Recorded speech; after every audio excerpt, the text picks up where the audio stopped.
Warning, this video may contain content that may not be suitable for children or anyone else that is easily offended. Strong language, graphic content, nudity, bad jokes, and a possible idiot, aka myself, may be featured in the following clip. Viewer discretion is advised. Channel is not responsible for any damages that you receive watching this video.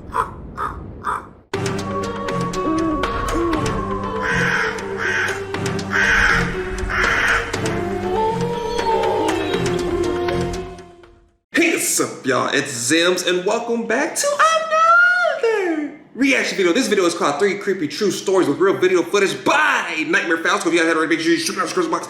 Call it link to watch the video in entirety because I want to be positive, stopping and talking, do the whole thing. Make sure you guys go stop by and show some love to Nightmare Falcon. This dude is really chill. I remember talking to him on Twitter, and he does not mind me using his videos. He told me I can use anything on his channel. He does not mind. He just appreciates the support. So with him showing us love, man, make sure you guys go over and show him some love. Thank you guys so much for being understanding for this past week. Also, if you're new to the channel, my name is Reprisalzems, and welcome to the. But for now, let's get it. Yeah, true story, real footage. My name is Teresa, and when I turned 24, I got my first apartment.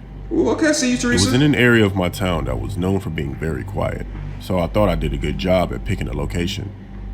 My first 6 months of living there were fine. I bought a lot of Walmart and IKEA furniture, and I settled in well.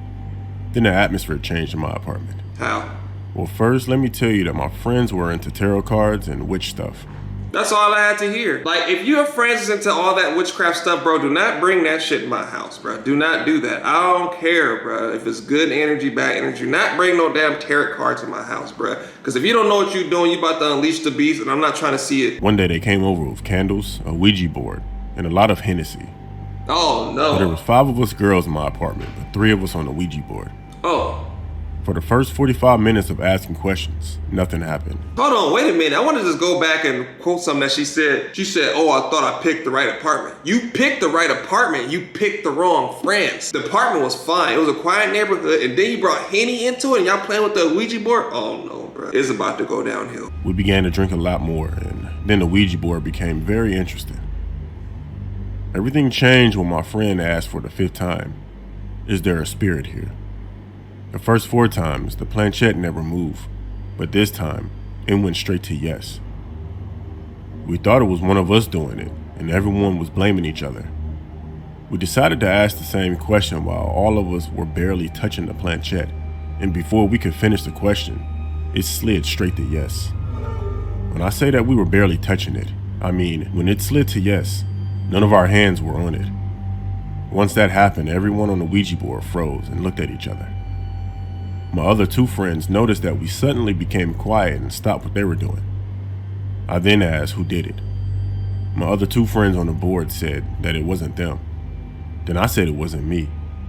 My other 2 friends asked us what happened, and I told them that the planchette moved by itself. She then said that she told us not to play with the game, and she left. Then it was 4 of us. That's me. We were all sitting in my living room, quiet, still shocked by what happened, when we heard a dish fall in my kitchen. When that happened, every one of my friends told me that they'll see me tomorrow. It kind of pissed me off that they'll just leave me here by myself. They left her there with the demon. They said,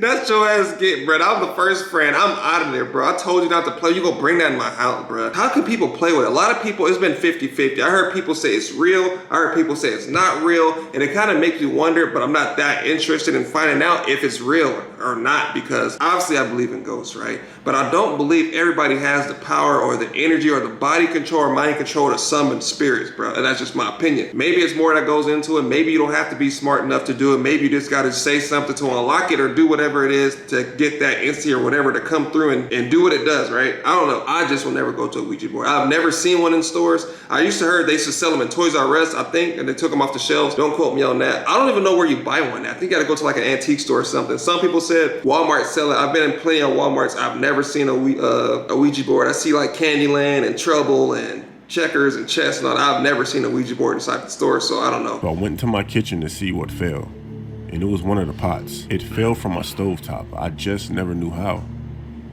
So I went to my room and I laid down, but I decided to keep the lights on. As I'm scrolling through my phone, going from app to app, I heard whispering from the living room, and I froze. I just kept hearing it. With all the courage that I can muster up, I got up and I walked slowly to my living room area. As I'm getting closer, I could still hear the whispering, and all of a sudden it stopped. I walked in there and I turned the light on, but I saw nothing. I decided to leave the lights on. I walked toward my room, but I felt something wasn't right, so I turned around, looked one more time into the living room. But as I'm turning around, I noticed something in the mirror that I couldn't see without looking in the mirror. I kept looking at it, but thought my eyes were playing tricks on me. I took up my phone to record what I saw, and this is what I recorded. Nah, she's damn serious right now? Is she being serious right now? Hey, bro, stop spinning the camera. Why do people spin the camera like that? Hey, bro, what the? Bro, what is it? Oh.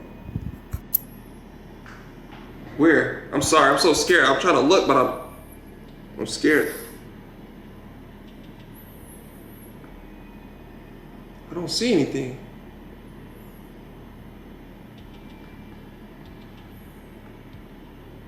Oh, it's like something right there. Am I looking right there at the right spot? I don't know if you noticed that, but there's a face in the doorway. After I finished recording, I left my apartment and went to my friend's house.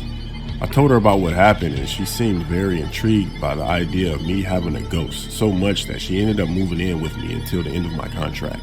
And then I got out of there. Till this day, I've never played with a Ouija board again. Bruh, I don't even know what the hell is going on. Like, what kind of friends do you have, bruh? Imagine your friends coming to your house and your friend says, hey, I was playing with a Ouija board and I think I unleashed a demon. I seen his face in the window. And your friend's like, oh, really? They start packing their bags. That's crazy. I mean, I've never been seen a ghost, but if you need an extra partner, you know, I can just leave where I'm staying at and come stay with you and do further research. Like, no, bro, no, it's not a game. We can switch houses if you wanted that bad. Shit, your name could be Tyrese or whatever it was. I'll be you. We can switch houses until the contract is up and go our separate ways, bro. There's nothing cool about seeing ghost faces in the window. Story 2, another crazy video that you would never expect the ending. This may make me look bad, but I have to share this story with somebody. Let's get it. I had a Tinder profile, and on my Tinder, I would leave my Snapchat due to me giving massages, plus other stuff. I also had a boyfriend at the time of this story, but he didn't know that I had a Tinder or a Snapchat. Savage. One day I received a notification from Tinder that someone liked me. I checked the person out, and he was attractive. He was also verified, so I knew that he actually looked like his pictures. I matched with him. I messaged him first asking, does he have a Snapchat? He immediately replied, telling me yes. I told him to add me. He replied within seconds telling me that he just added me. And the reason why she's using Snapchat, because on Snapchat, you can erase messages or you can put it till 24 hours, everything deletes. So if she was ever to get, the boyfriend was ever to get suspicious or anything like that, she'll have proof of her not doing anything. People are insane. She already said she's gonna sound like a piece of doo-doo, but hey, I really hope that they both went their separate ways because that's stupid. I don't know why you cheat on. Why get into a relationship? Why make a commitment? Why agree with another person that it's going to be y'all two and then you go and do something else? Then why not just be single? Why not get with somebody and tell them that you want to be in an open relationship? But people want a double dip, right?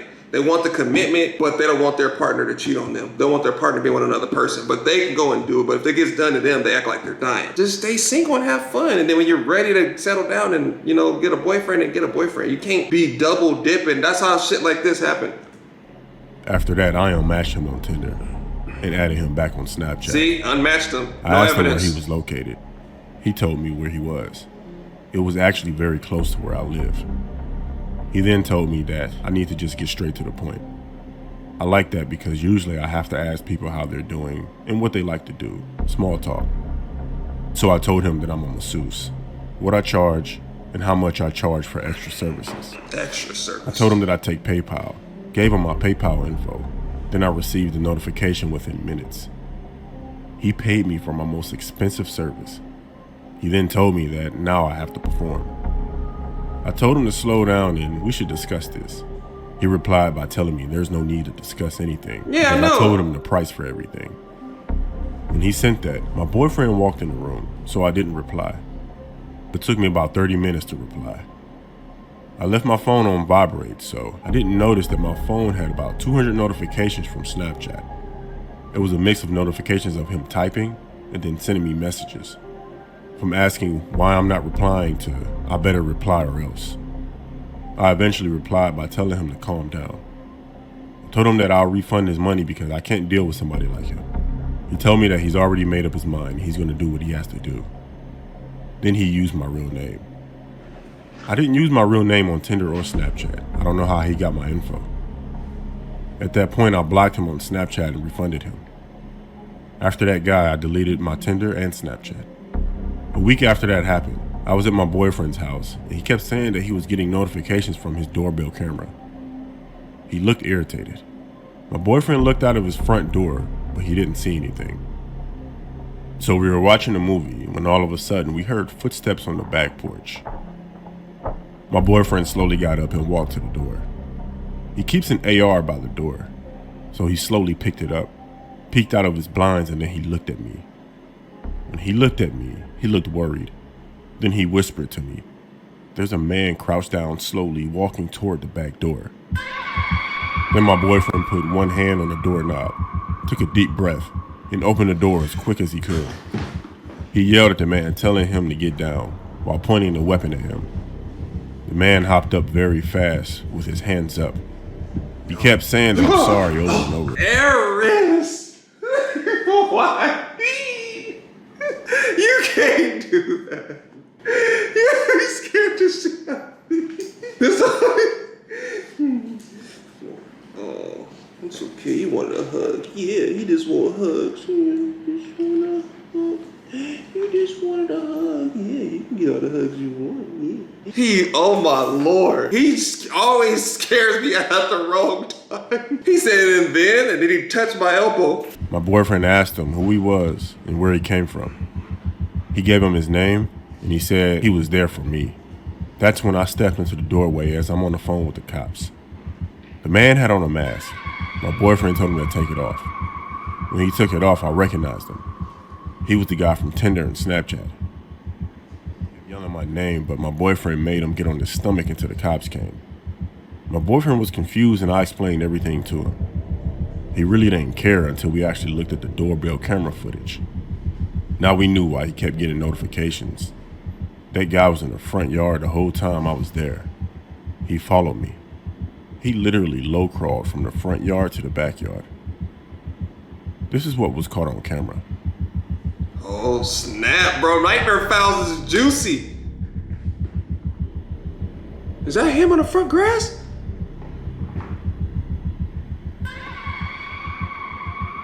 Oh my Lord, bruh. He's just laying there. Oh my God. He on some Navy SEAL type shit. I'll keep moving my head because the camera thing is right here. Oh my Lord, bruh.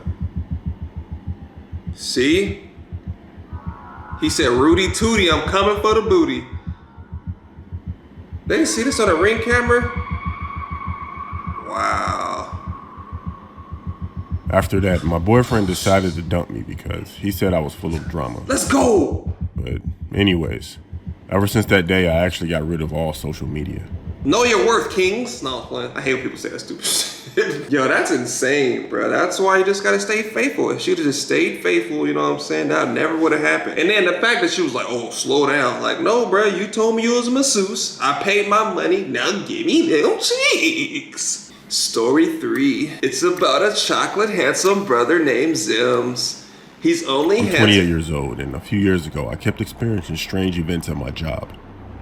I was a security guard at a building that had multiple establishments throughout the building. That's fair. One night, while sitting at my security desk, a woman from the 3rd floor nail salon came rushing down the stairs. The look on her face and her body language told me that something wasn't right. I began to ask her, was everything okay? But before I could finish what I was saying, she frantically told me that she thinks that someone else is in the salon with her. That might not sound like an emergency, but at this time it was 10 p.m. and they had been closed for about an hour. Okay. She was just closing up the place.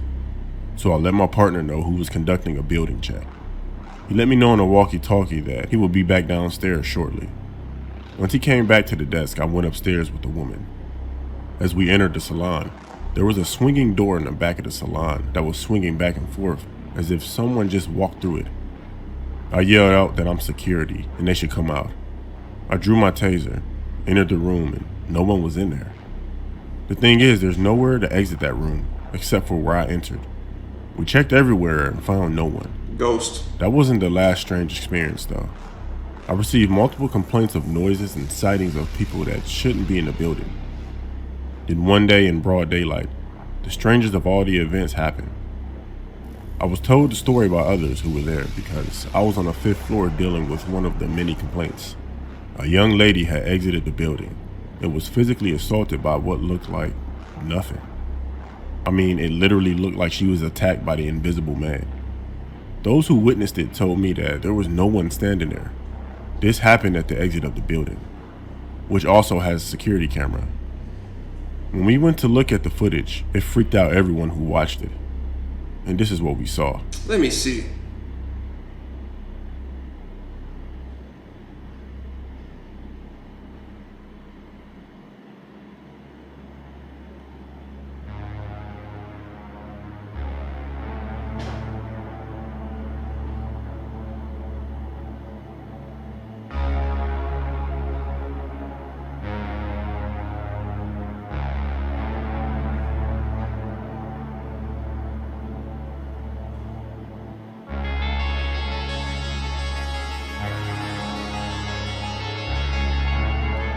Yo, whatever hit her has some aggression, bruh.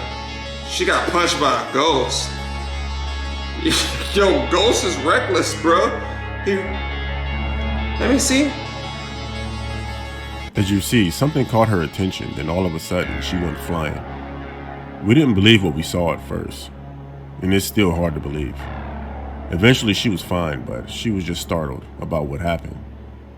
I've never believed in paranormal, but I think this has paranormal written all over it. Yeah, but I think it's deeper than that. Yo, it's way deeper than that because everything was going. She stopped and she seen something. Now, was it like a car could have been driving by and maybe it was like a lion or something that the car had and it probably popped her? Who knows, bro? But she looked at something, it looked at her and it was on sight, bro. I don't know if she made somebody mad in the past, they died and came back and just wanted to get one last punch in, dealing with witchcraft or whatever it is. Who knows? But she did almost like a half backflip and landed, and the dude was just looking like, why did she just do that? I don't know. Let me know down in the comment section what you guys think of these videos. By far, I think the second video was the creepiest, the most mysterious. I'll say is number 3. This video was by Nightmare Fowl, so if you guys haven't already, be sure you shoot down the description box, click on the link and watch the videos in entirety, because I was pausing and stopping and talking through the whole thing. If you guys are new to the channel, Reprisalzems, and welcome to the Crow's Nest. Again, thank you guys for watching, and I'll see you guys next time.